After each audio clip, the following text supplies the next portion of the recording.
오늘 네 번째 시간은 꿈을 꾸다가 구덩이에 빠져버렸지 모양. 네.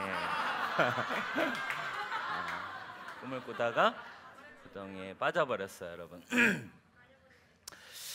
하나님의 꿈을 꿨어요. 우리 지난주에 멋지게 하나님의 비전, 하나님의 꿈, 하나님의 어떤 비전을 가지고 있던 이 요셉이 처하게 된 상황, 바로 꿈 이후에 처하게 된 상황을 성경은 오늘 한마디로 이렇게 표현합니다. 24절에 보면 구덩이라는 표현이 나와요. 구덩이에 빠졌어요. 이 구덩이라는 단어만큼 그가 처한 상황을 실감나게 표현한 단어가 없습니다. 꿈은 참 위대했어요. 그가 높임을 받는 영광스러운 내용이었어요. 굉장히 11별이 절하고 막 이런 멋진 내용, 그리고 자신이 높아지는 내용, 꿈은 위대했어요. 그러나 그 꿈의 위대함과는 너무나 거리가 멀게도 그에게 찾아온 현실은 구덩이였어요. 그의 현실은, 꿈은 꿨지만 자신의 삶에 펼쳐지는 현실은 굉장히 구덩이 같은, 버림을 받는 자리였어요. 여러분, 요셉의 구덩이는 우리에게 뭘 말해줄까요? 여러분, 하나님의 꿈을 모든 하나님의 사람들이 꾸지만 그 꿈을 이뤄가는 현실의 자리는 반드시 고난이 찾아온다라는 것을 우리에게 이야기해주고 있어요. 꿈과 현실의 괴리의 시간이 반드시 우리에게 있다라는 걸 오늘 요셉을 통해 우리에게 얘기해주고 있습니다. 여러분, 하나님의 꿈을 붙든 순간 사실 우리의 눈에 보여지는 것은 현실적인 고난, 현실적인 문제, 현실적인 어려움들이 너무나 많이 보여지고 느껴지게 된다는 것을 말해줍니다. 어쩌면 여러분이 살아가다가 하나님의 꿈이 있었지만, 또는 이전에 하나님의 꿈을 꿨었지만 하나님의 꿈을 포기했던 이유는 어떤 이런 구덩이들에 빠졌었기 때문일지 모르겠습니다. 어떤 관계의 구덩이, 어떤 문제의 구덩이, 어떤 현실의 구덩이, 어떤 재정적인 문제의 구덩이. 그래서 하나님의 나라도 꿈꿔봤고, 또 많은 경우 이런 얘기도 합니다. 저 사역도 해봤어요. 저 주님의 나라를 위해서도 해봤다고요. 했지만 그건 정말 저는 근데 쉽지 않았어요. 왜 그럴까요? 정말 우리에게 찾아오는 문제들, 이런 구덩이의 현실들은 쉽지 않기 때문이죠. 그래서 사실은 그 시간은 너무나 실제로 어렵고 힘들어서 정말 죽음과 다를 바 없는 고통이기도 합니다. 여러분, 요셉에게도, 꿈꾸던 요셉에게 이 구덩이의 현실이 찾아옵니다. 형들에게 죽임당할 뻔해서 완전히 구덩이에 갇히고 노예로 팔려가게 되는 오늘의 이 요셉의 이야기. 여러분, 이 요셉이 꿈꾸다가 구덩이에 빠졌습니다. 근데 이 요셉이 어쩌면 이 구덩이가, 우리에게 찾아오는 이 구덩이의 문제들이 더 힘든 이유 중 하나는 무엇일까요? 첫 번째, 요셉은 아버지가 보낸 곳에서 고난을 만났어요. 아버지가 보낸 곳인데, 아버지가 보냈는데 거기에서 고난이 찾아옵니다. 우리 12절 13절 오늘 나와 있는 말씀 같이 한번 읽어보겠습니다. 시작. 그의 형들이 세겜에 가서 아버지의 양떼를 칠 때 이스라엘이 요셉에게 이르되 내 형들이 세겜에서 양을 치지 아니하느냐, 너를 그들에게로 보내리라. 아멘. 지금 아버지가 갑자기 요셉을 저쪽 멀리 있는 한 80km 정도 더 멀리 떨어져 있는 세겜까지 요셉을 보냅니다. 왜 세겜으로 보냈을까요? 이 세겜으로 보내게 된 배경이 좀 있습니다. 쉽게 말하면 세겜이라는 땅은 이전에 이 야곱의 아들들이 크게 사고를 쳤던 땅이에요. 그 땅에서 야곱의 딸이었던 디나가 그 족속에게, 그 사람들에게 강간을 당했어요. 그래가지고 그 사건 때문에 이 야곱의 아들들, 오빠들이 너무 열받아서 그들을 가서 결혼시킨다는 빌미로 할례를 받게 하고, 그 사람들이 할례 받아서 움직이지 못할 때 그 가족을 다 죽이고, 그리고 그 마을 사람들을 야곱의 형들이 싹 세겜 사람들을 죽여버리거든요. 그리고는 야곱과 그 일가족은 복수가 두려워서 도망쳐 버렸어요. 근데 지금 형들이 또 이상하게 갑자기 말도 안 듣고 세겜의 양을 치러 갔다는 거예요. 그러니까 야곱이 복수가 두려워서 그 세겜에서 왔는데 지금 아들들이 세겜의 양을 치러 갔다는 소식을 들으니 여러분, 얼마나 지금 놀랐겠어요? 얼마나 깜짝 놀랐겠습니까? 그래가지고 이 상황에서 야곱의 마음이 지금 얼마나 급했는지를 조금은 알 수 있습니다. 평소에 여러분 아시죠? 요셉 일을 시켰나요, 안 시켰나요? 일을 절대 안 시킵니다. 그리고 뭘 입고 있나요? 채색 옷 입고 있어요. 일을 할 수 없는 그런 어떤 형태로 요셉을 키웠는데, 지금 일을 시키지 않던 요셉에게, 그것도 위험한 그 땅에 요셉을 지금 보내게 되는 거예요. 그리고 아버지가 보낸 그곳에서 요셉이 봉변을 당하게 됩니다. 여러분, 이게 오늘 우리에게 뭘 말해주고 있을까요? 첫 번째로 중요한 것은 고난은 때로는 아버지가 보낸 곳에서 찾아오게 된다는 거예요. 하나님이 꿈을 주셨고, 하나님이 인도하셨고, 하나님이 보내셨고, 하나님의 뜻을 따라 쫓아간 그곳에 고난은 기다리고 있다는 거예요. 이걸 우리가 이해할 필요가 있는 것 같아요. 아니, 하나님이 시켜서 사역했잖아요. 아니, 하나님이 시켜서 하나님 마음 가지고 그 영혼에게 갔잖아요. 하나님 마음 가지고 그 땅으로 저는 갔다고요. 근데 왜 이런 일이 나에게 생기는가요? 하는 문제들이 오늘 요셉에게도 일어나고 있어요. 고난은 아버지가 보낸 곳에서도 그곳에서 찾아옵니다. 그리고 그곳에서 요셉은 자신의 형들에게, 아버지가 보내진 곳인데 그곳에서 채색 옷이 벗겨집니다. 아버지의 모든 보호가 끊어지는 느낌, 아버지의 모든 사랑이 나에게 오히려 벗겨져 버리는 느낌, 그런 듯한 시간, 그런 구덩이에 갇힙니다. 구덩이에 대해 이렇게 표현을 해요. 24절입니다. 그를 잡아 구덩이에 던지니 그 구덩이는 빈 것이라, 그 속에 물이 없었더라. 구덩이는 어떤 곳이에요? 사방이 막혀 있고 먹을 것도 마실 것도 아무것도 없는 곳이었어요. 이런 아무것도 없는 곳이었더라, 물이 없었더라. 여러분, 이런 표현이 또 성경에 등장하는 공간이 있습니다. 어디입니까? 광야입니다.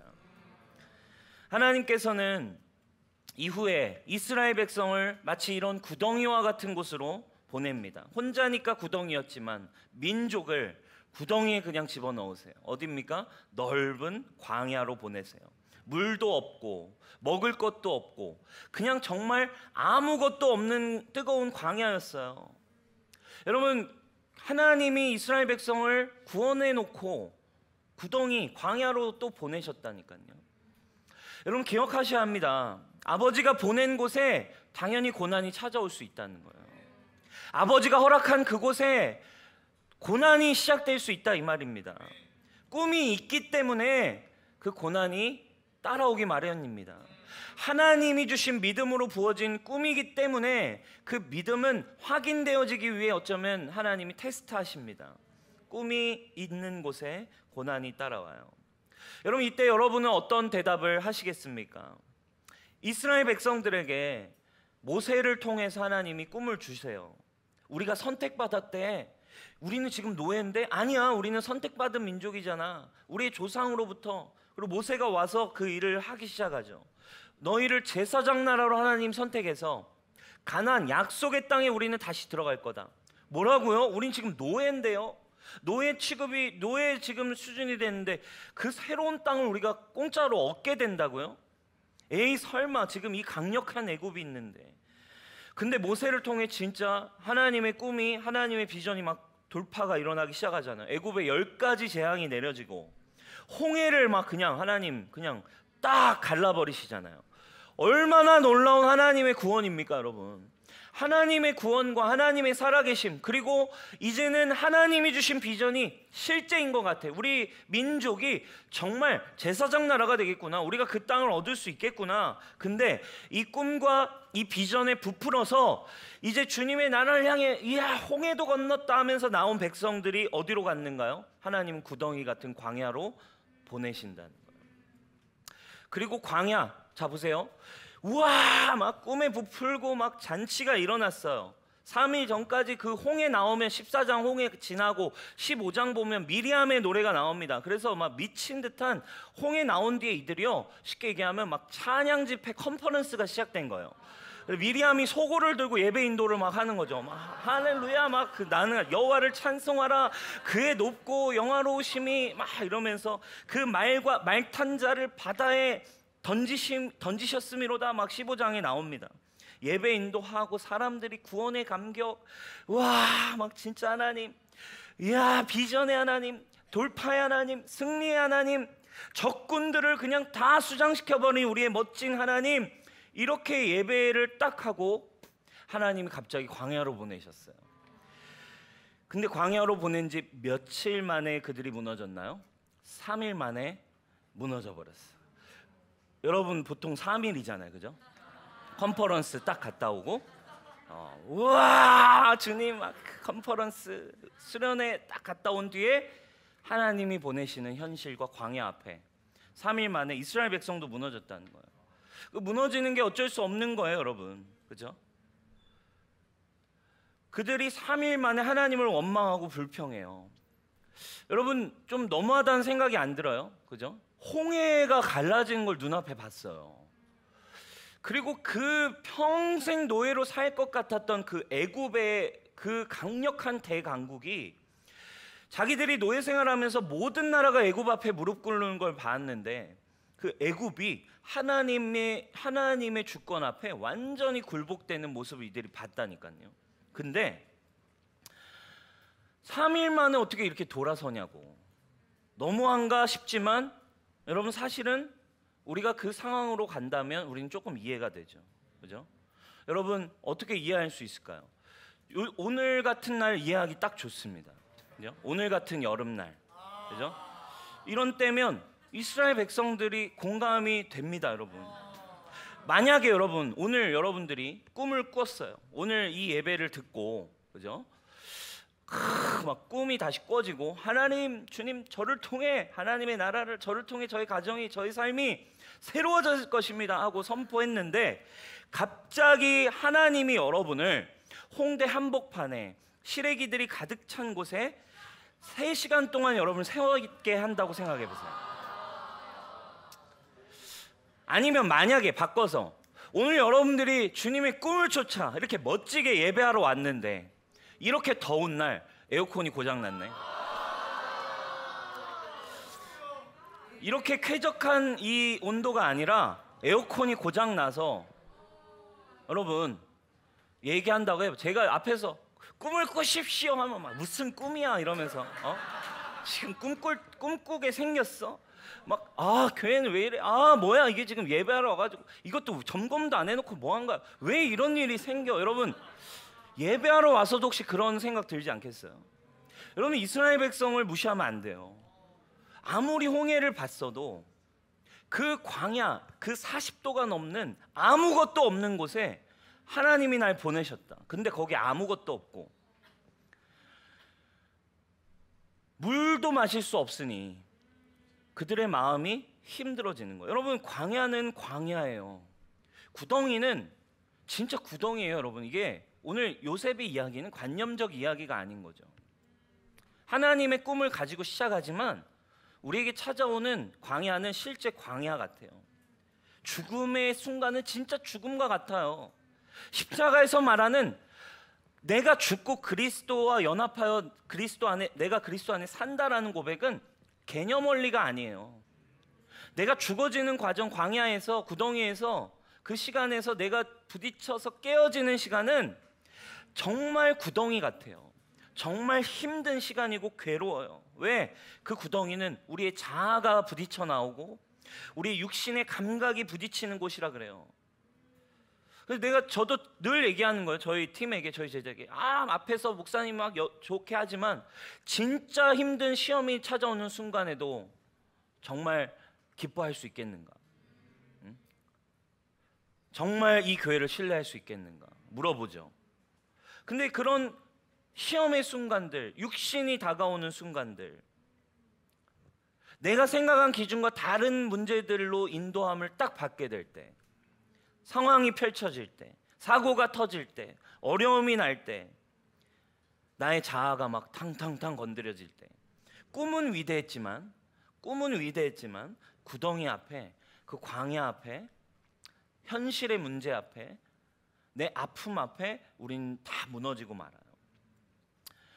아버지가 보낸 곳에서 요셉이 지금 문제를 당하게 됩니다. 요셉이 이 구덩이에서 그럼 어떻게 살아남아서 요셉은 어떻게 위대한 레디컬 드리머로 살아갈 수 있었을까요? 그가 아버지를 향했던 태도에서 그 답을 찾을 수 있어요. 하나님을 향했던 태도, 요셉이 이것을 대하는 태도, 요셉은 세겜으로 보내는 야곱 아버지에게 어떻게 대답합니까? 이렇게 대답합니다. 예, 내가 그리하겠나이다. 37장 13절입니다. 요셉이 아버지에게 대답하되 내가 그리하겠나이다. 요셉이 구덩이에 들어가게 될 걸 알았던 건 아니었어요. 하지만 이것이 우리에게 충분한 영적인 메시지를 주고 있습니다. 하지만 이 상황조차도 요셉은 불편했을 수 있어요. 그동안 자신은 일을 하지 않았어요. 왜 나에게 일을 시키려고 하지라는 불편이 생길 수 있고, 세겜이라는 땅이 위험한 땅이라는 것도 알고 있었고, 그리고 미움을 받는 요셉이 형들에게 혼자서 가게 되는 것은 너무나 위험하고 힘든 일이었겠죠. 불편한 일이었겠지만 요셉의 대답은 간단합니다. 예, 내가 그리하겠나이다. 그리고 그의 행동도 간단합니다. 14절로 보니까 그가 세겜으로 가니라. 대답하고 움직이는 거, 이것을 우리는 순종이라고 얘기합니다. 대답만 하는 게 순종이 아니죠. 선포만 하는 것은 순종이 아닙니다. 순종의 시작이지만 대답하고 움직이는 거, 순종이라고 해요. 그의 대답과 행동은 간결했습니다. 예, 제가 가겠습니다. 그리고 세겜으로 가니라. 여러분, 여기에 우리는 요셉 안에 있었던 순종의 성품을 볼 수 있어요. 순종은 어쩌면 사랑과 신뢰에서 나옵니다. 요셉은 기억하시죠? 아버지의 전적인 신뢰와 사랑을 받았어요. 편애를 받았습니다. 그래서 요셉은 아버지를 신뢰했겠죠. 그래서 요셉은 자신을 보내는 아버지의 말씀에 간단하게 대답합니다. 예, 아버지, 제가 그렇게 하겠습니다. 여기서 오늘도 우리는 이 요셉 안에 예표되어 있는 이 간단하게 아버지께 대답하고 간단하게 행동으로 옮기는, 쉽지 않았겠지만 그렇게 순종하는 요셉을 통해 우리는 오늘도 요셉 안에 예표되어 있는 예수님의 성품을 발견하게 됩니다. 아버지 하나님께서 자신의 아들을 이 땅에 보내셨어요. 아버지가 보낸 땅에 예수님이 오셨는데, 요셉과 똑같이 예수님은 아버지가 보낸 곳에서 예수님은 어떤 일을 당하십니까? 아버지가 보냈지만 예수님은 이 보내신 땅에서 죽음의 구덩이에 들어가는 시간을 지나가셔야 했어요. 너무나 참혹한 고난을 맞이해야 했어요, 예수님께서. 그리고 요셉과 달리 예수님은 아버지가 보내셨지만 어떤 일을 당할지도 알고 계셨습니다. 그때 주님이 그 고난 앞에서, 아버지가 보낸 곳에 찾아온 이 죽음의 고난 앞에 예수님이 한번 요청을 해봅니다. 아버지, 혹시 이 잔을 제게서 옮기실 수 없나요? 아버지, 저 너무 힘들어요. 아버지, 저 죽을 것 같아요. 아버지, 진짜 죽고 싶어요. 이 잔을 저에게서 옮기실 수 없나요? 그러다가 이내 고백합니다. 예, 아버지, 내가 그리하겠나이다. 내 뜻대로 마시고 아버지 뜻대로 하옵소서. 예수님이 순종을 하시죠. 히브리서는 이 예수님의 고난과 순종에 대해서 이렇게 얘기하고 있어요. 쉬운 성경 이런 표현이 나옵니다. 예수님께서는 하나님의 아들이셨지만 고난을 통해 순종하는 법을 배우셨습니다. 여러분, 이것이 오늘 여러분들에게 깨달아지는 은혜가 있기를 축원합니다. 하나님의 아들이셨지만, 하나님이 보내셨지만 그곳에 고난이 있었어요. 근데 그 자리에서 아니 뭐야? 아니 왜 나를 이곳에 보낸 거야? 아니 왜 이런 일이 생기는 거야? 아니 왜 이런 사람 만나게 되냐고? 아니 왜 이런 상황들이 나에게 펼쳐지냐고? 나에겐 꿈이 있는데. 예수님도 똑같았어요. 하나님의 아들이셨지만 하나님이 보낸 그 땅에서, 그 자리에서 고난을 통해 순종하는 법을 배우셨어요. 여러분, 고난이 있나요? 구덩이에 빠져 계신가요? 하나님은 여러분에게 그 꿈을 이루기 위해 일을 시작하심을 여러분 믿으셔야 해요. 그 고난에서 결국에 다시 순종을 배우게 하세요. 9절에 이런 표현이 나옵니다. 그래서 예수님은 비로소 우리의 완전한 구원자, 대제사장이 되시고 그에게 이제 순종하는 모든 자에게도 영원한 구원을 주셨습니다. 할렐루야. 그분이 고난 속에서 아버지를 신뢰함으로 고백했던 순종은 오늘날 이 세상, 그리고 저와 여러분의 운명을 바꾸는 순종이 되었습니다. 사랑하는 여러분, 지금 여러분들에게 찾아온 고난은 여러분 뭘 배우는 시간일까요? 오늘 예수님은 뭐래요? 순종을 배우신 시간이었대요. 그 고난 앞에 순종하셨던 예수님 때문에 오늘 저와 여러분이 이곳에 있어요. 로마서 5장 19절 말씀 우리 같이 한번 읽어볼까요? 시작. 한 사람이 순종하지 아니함으로 많은 사람이 죄인 된 것 같이 한 사람이 순종하심으로 많은 사람이 의인이 되리라. 한 사람의 이 순종으로 예 아버지 제가 그리하겠습니다. 하나님이 보내신 곳에 찾아온 고난 앞에 믿음의 태도를 가졌던 한 사람으로 예수님 한 사람으로 모든 사람이 의인이 되었어요. 여러분 굉장히 중요한 포인트가 오늘 있어요. 그래서 오늘 이 구덩이를 넘어가는 꿈을 가졌지만 구덩이가 찾아온 고난이 찾아온 저와 여러분들이 어떻게 이 구덩이를 넘어갈 것인가의 방법이 여기에 있겠죠. 오늘 아버지가 보낸 광야, 아버지가 보낸 곳에서 찾아온 고난, 그 부르심의 현장에서 그러니까 주님 꿈 때문에 시작한 모든 일들, 그곳에서 찾아온 아픔 앞에 여러분은 뭐라고 대답하시겠습니까? 하나님께서 보낸 광야에서 이스라엘 백성은 결국 끝까지 순종을 하지 못했어요. 그 힘든 시간을 극복하려 하다가 또 넘어지고 그걸 넘어서려 하다 또 넘어지고 결국 이겨내지 못합니다. 예수님은 반대로 아버지가 주신 고난 속에서 순종을 내어드립니다. 자, 이스라엘 백성의 길이 있고 그리고 예수님이 가신 길이 있어요. 사랑하는 여러분은 오늘 믿음의 그 갈래 앞에 뭐라고 고백을 하시겠습니까? 근데 사실 저와 여러분들의 현실은 죽었다 깨나도 언제나 100% 이스라엘의 선택을 할 수밖에 없는 존재예요. 그 고난 앞에 우리는 이길 수 없어요. 왜? 광야는 광야예요. 죽음의 시간은 진짜 죽음과 같아요. 내가 그리스도와 함께 십자가에 못 박혀 죽었나니, 이 고백이 그냥 주문이 아니에요. 그 시간으로 들어가는 시간은 정말 지옥이 따로 없다 싶을 만큼의 고통입니다. 근데 그러면 그게 어렵다고 하면 우리는 결국 이스라엘이 됩니다. 그러나 오늘 예수님의 길을 예수님이 우리에게 주셔서 구원의 길을 우리에게 여셨대요. 우리는 연약해서 이스라엘처럼 선택할 수밖에 없는 존재지만 그럼에도 우리는 복음이 이야기하고 있는 한 가지는 뭡니까? 우리는 오늘 요셉처럼 고백할 수 있다는 것입니다. 저와 여러분도 예 아버지 그리하겠나이다. 왜? 이 믿음의 창시자이신 예수님이 그 누구도 순종할 수 없었던 한 사람의 범죄, 아담으로부터 시작된 범죄, 불순종은 아담으로 태어난 모든 이에게 전이되어서 우리는 태생적으로 본질적으로 불순종할 수밖에 없는 우리는 고난 앞에 광야 앞에 하나님을 불평하고 원망할 수밖에 없는 우리의 존재인데 이 믿음의 창시자이신 주님이 순종을 이뤄내신 예수님이 우리 안에 거하시기로 결정하셨기 때문이에요. 그것이 복음이라는 거예요. 우리의 힘으로 순종하는 게 아닙니다. 예수 그리스도가 이루신 일을 믿고 성령이 우리 가운데 거하심으로 말미암아 이제는 내가 예수 그리스도를 믿을 때 그 불순종할 수밖에 없는 고난 가운데 힘들어할 수밖에 없는 나는 예수님과 함께 십자가에 매달려 죽었다.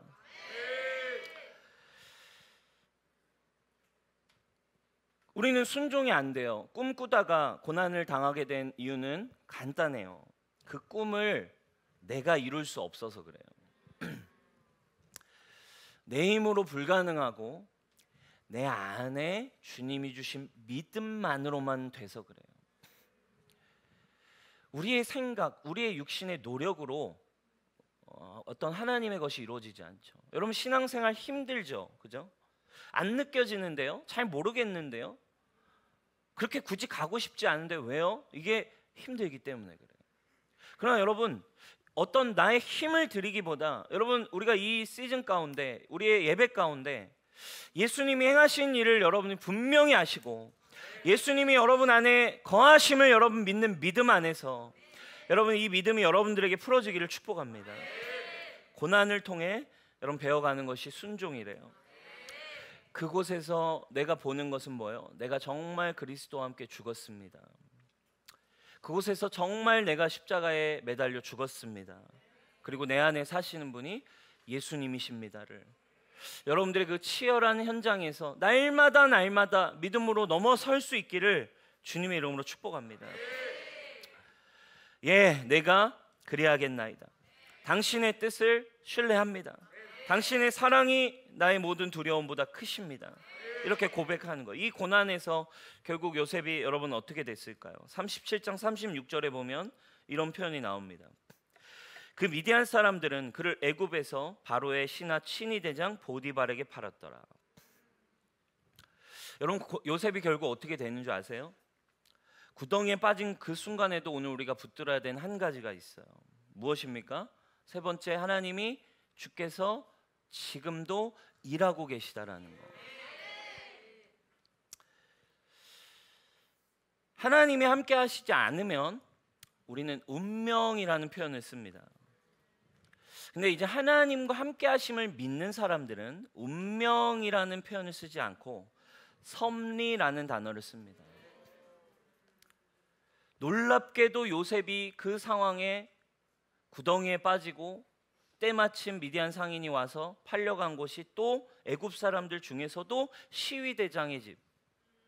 여러분 이게 기막힌 스토리 아닙니까? 세상 사람들이 볼 땐 우연이고 팔자다 이런 표현을 하겠죠.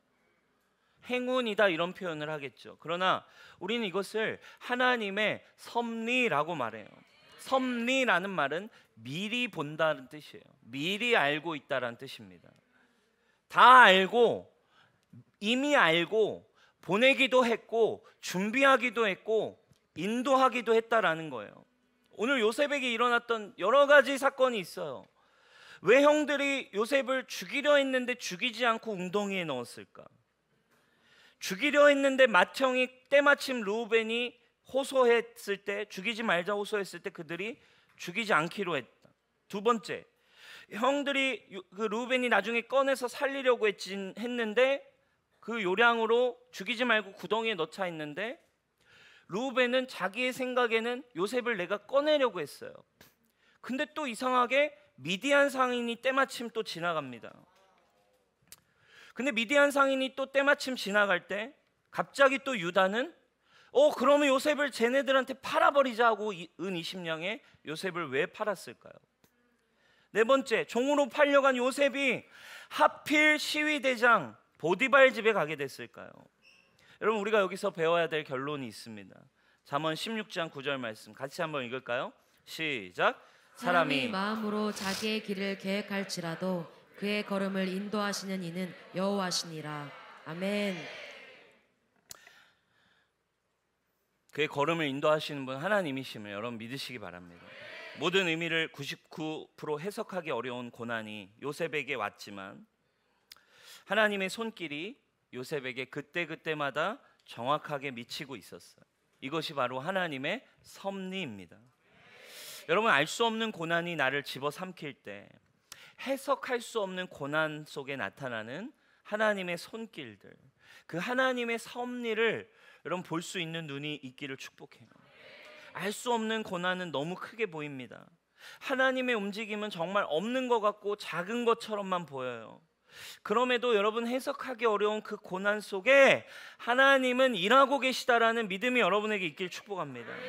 그것이 섭리 신앙이에요. 그것이 중요한 고백입니다. 하나님의 손이 움직이고 있음을 보고 그것을 신뢰하고 믿을 때 나에게 감당되지 않는 고난과 문제가 비로소 하나님의 주권 아래에서 해석되어지기 시작합니다. 이것을 하나님이 보내셨고, 그래서 나중에 요셉은 정확하게 고백하지 않습니까? 형들이 나를 이곳에 보낸 것이 아니라 하나님이 나를 이곳에 보내셔서 하나님이 나를 미리 준비시키셨습니다. 지금 여러분들에게 있는 상황, 여러분들이 옮기게 된 회사, 여러분들이 가게 된 상황, 여러분들이 가게 된 모든 영역 속에 여러분은 어떤 믿음을 갖고 있나요? 아유 재수없어 이런 생각을 갖고 있나요? 내 운명, 내 팔자 왜 이래 아직도 이런 고백을 하고 있나요? 여러분, 고백이 바꾸셔야 합니다. 하나님을 믿으십시오. 하나님 여러분들의 인생을 책임지고 계심을 믿으시고, 그리고 예수님의 믿음이 여러분들에게 있으셔서 그 고난 중에 주님, 저는 그리스도와 함께 죽었고 예수 그리스도를 바라봅니다. 그리하겠습니다. 넘어가겠습니다.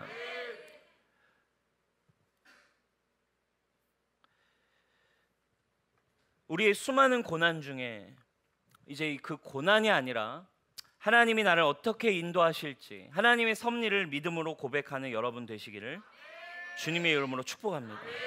그래서 우리 모두에게 그 섭리의 고백, 여호와는 나의 목자시니 내게 부족함이 없다. 할렐루야. 말씀 마무리하기 원합니다. 창세기 37장 20절의 말씀이 참 저에게 이렇게 레마로 다가왔어요. 20절 말씀 한번 볼까요? 같이 한번 읽겠습니다. 시작. 자, 그를 죽여 한 구덩이에 던지고 우리가 말하기를 악한 짐승이 그를 잡아먹었다 하자. 그의 꿈이 어떻게 되는지를 우리가 볼 것이니라 하는지라. 아멘. 여러분, 이것이 오늘 저와 여러분들을 향한 도전의 메시지입니다. 하나님 측면에서도 우리에게 이렇게 말씀하고 계실지 모르겠어요. 이런 상황에 너의 꿈이 어떻게 되는지 내가 보고 싶다. 이것이 내가 준 꿈임을 믿느냐? 원수들도 우리에게 이야기할 것 같아요. 야, 네 꿈이 어떻게 되는지 내가 한번 지켜볼게. 너 이런 상황에도 너 하나님의 믿음, 하나님을 향한 사랑, 하나님이 주신 복음, 그게 진리라고 말할 수 있어? 너 내가 지켜볼게. 너 그 고난에서 내가 지켜볼게. 너 그 참혹한 현실에서 내가 널 지켜볼게. 네 육신의 자아가 막 올라와서 지옥같이 느껴지는 그 한계에서, 아무것도 없는 거기에서, 네 힘으로는 할 수 없다라고 느껴지는 거기서 네 꿈이 이제 어떻게 되나 내가 지켜볼게. 네 예수님을 향한 사랑이 어떻게 되는지 내가 지켜볼게. 너 거기서도 꿈을 가질 수 있을 것 같아? 너 그 상황에서도 하나님을 신뢰할 수 있어? 라고 우리에게 묻고 있어요. 여러분, 사랑하는 여러분, 이것이 오늘 기쁘지만은 않은, 어쩌면 현실적인 저와 여러분들이 건너야 할 강이에요. 우리 지난주에 얘기했죠? 우리 꿈 얘기할 땐 좋았어. 근데 다음 주에 좀 힘들 거라고 얘기했잖아요. 바로 구덩이에 빠지거든요. 이런 게 얼마나 많습니까? 근데 여러분, 오늘 말씀을 통해, 말씀을 우리에게 주신 이유는 말씀을 통해 우리에게 길을 열어주시기 때문에 그래요. 요셉을 통해 우리에게 말씀하세요. 하나님이 보내신 곳에 찾아왔던 구덩이 때문에 포기했던 적이 있으신가요?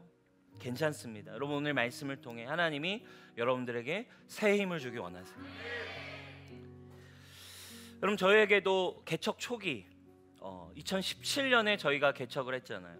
2017년에 개척을 했을 때 제가 여러분 얼마나 꿈에 부풀어서, 그리고 정말 막 이 홍대를 씹어먹을 듯한 기세로 제가 얼마나 믿음이 있었는지, 그리고 얼마나 열정이 있었는지 모릅니다. 그리고 막 미친 듯이 열심히 전도하고, 그리고 2017년 그때는 첫 해에는 저희가 거의 1년 동안 거의 매일 전도를 나갔어요. 그죠? 일주일에 한 3번씩 4번씩, 주말에는 무조건 나가서 막 차 들고 나가서 전도하고, 설문지 들고 가서 전도하고, 막 그렇게 갑니다.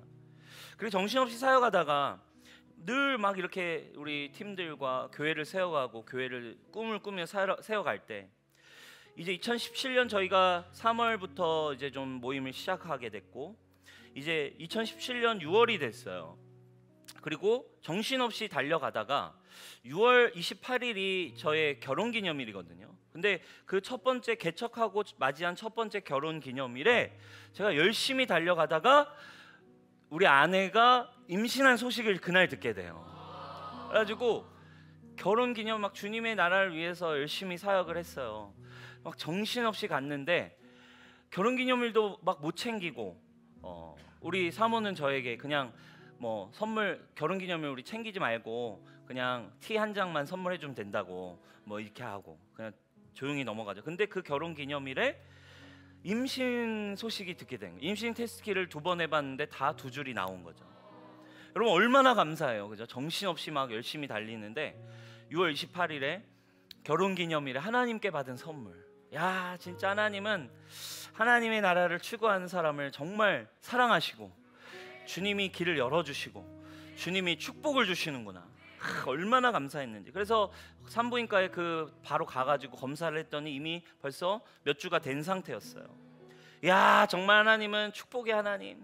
먼저 그 나라와 의를 구하니까 정말 이렇게 열어주시고 채워주시는구나. 그리고 그때 또 새가족들이 꿈꾸니까요, 막 한두 사람씩 새가족들이 오기 시작했어요. 그리고 그게 6월 28일이었잖아요. 그리고 제 일기장에 보니까 그렇게 기록되어 있어요. 7월 2일이 첫 번째 주일이었거든요. 근데 제가 7월 3일에 일기를 써놓은 내용이 있어요. 근데 그때 7월 2일 첫 번째 주일에 제가 새벽에 꿈을 꿔요. 그 주일 아침 새벽에 꿈을 꿨는데 어떤 꿈을 꿨냐면, 그날도 이렇게 주일 예배를 드리는데 꿈에서 개척 초기 한 5달 정도, 4-5달 정도 됐잖아요. 근데 그래도 한 명씩 2명씩 새가족이 왔는데 그날에는 7명이 새가족이 오는 거예요.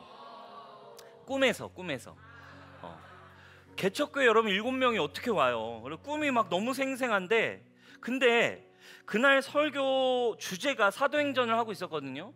근데 정확하게 그날 설교 주제가 제목이 뭐였냐면, 그 성령이 임했을 때, 성령이 임하시면 꿈을 꾸고, 그래서 성령을 받으면 꿈을 꾼다라는 주제를 나누는 주일이었어요.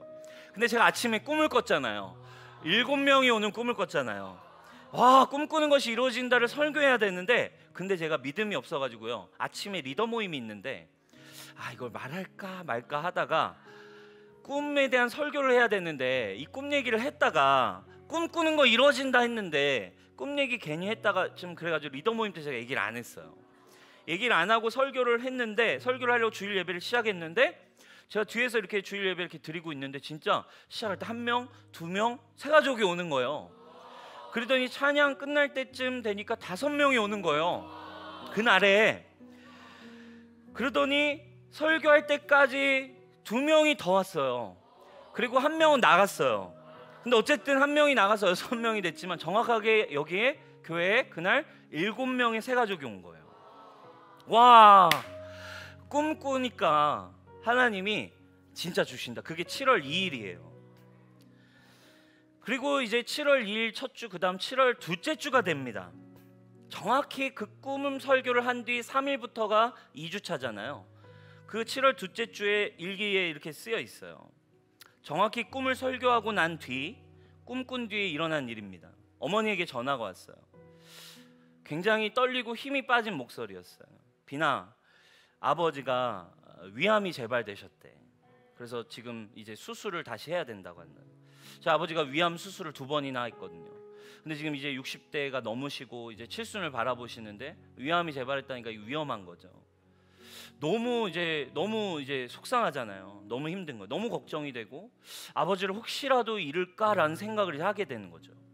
아버지가 돌아가신다면, 아버지를 잃어버린다면, 이런 생각이 들어오는 거예요. 그리고 2-3일 뒤에 저희 사모가 하혈을 시작합니다. 그리고 그 길로 병원에 갔는데 태중에 있던 아기가 유산이 됐어요. 그 한 주에, 그 앞에 뭐 결혼 기념일에 막 주님이 막 선물을 주시고, 그리고 그 다음 주에 막 7명의 새가족이 막 올려오고 막 꿈을 꾸고 믿음으로 하나님을 향해 갔는데, 그 다음 주에 갑자기 2번의 사건이 한 주에 몰려왔어요. 아버지가 위암이다. 그리고 아내는 하혈을 해가지고 병원 갔더니 그렇게 원했던 첫째 아기가 모태에서 죽어버렸어요. 너무나 큰 절망과 아픔이 오더라고요. 제 마음에 이런 느낌이 드는 거예요. 생명을 꿈꾸던 개척교회 목사에게 찾아온 생명을 잃어버리는 두려움. 생명을 꿈꾸고 있는, 생명을 꿈꾸던, 꿈을 꾸고 나아가는 저에게 찾아온 생명을 잃어버림에 대한 구덩이. 아버지를 잃어버릴 수 있다. 그리고 실제로 못해 있던 자녀를, 생명을 그냥 내어줘야 했던 유산의 아픔. 너무 무기력해지는 거죠. 생명을 꿈꿨는데 생명에 대한 공격과 두려움이 탁 오니까 무기력해져요. 두려움이 찾아오죠. 개척교회 여러분 얼마나 힘듭니까?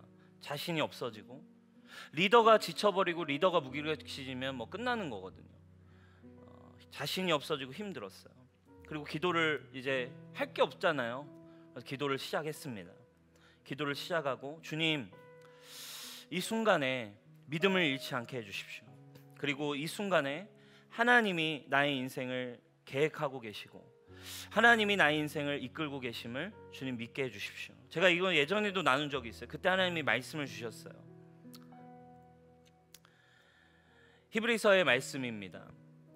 아브라함이 바랄 수 없는 중에 바라고 믿었으니 이는 네 후손이 이같으리라 하신 말씀대로 많은 민족의 조상이 되려 하심이니라.